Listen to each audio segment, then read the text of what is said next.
My water dispenser was making a pulsing noise and the pressure was low.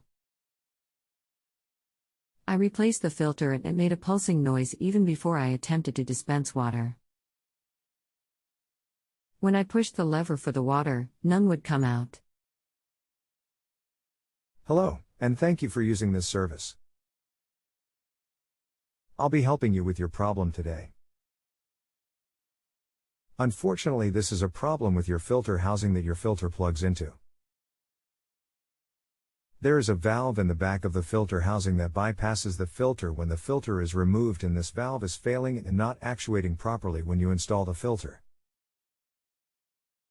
You'll need to order and replace the filter receptacle to fix this issue if you install the old filter and get the same results, meaning your filter didn't come bad. So below is a link to the filter receptacle housing that you need to order for your model. Click here for filter housing. Wow. Thank you for your help. I'm going to order the part and replace it myself.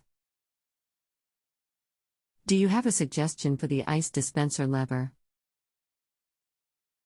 Something has broken and it doesn't seem to be connected anymore.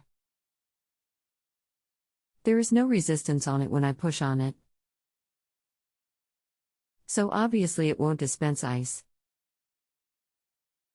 Unfortunately, you just need to take the dispenser apart and look to see what is broken inside the dispenser.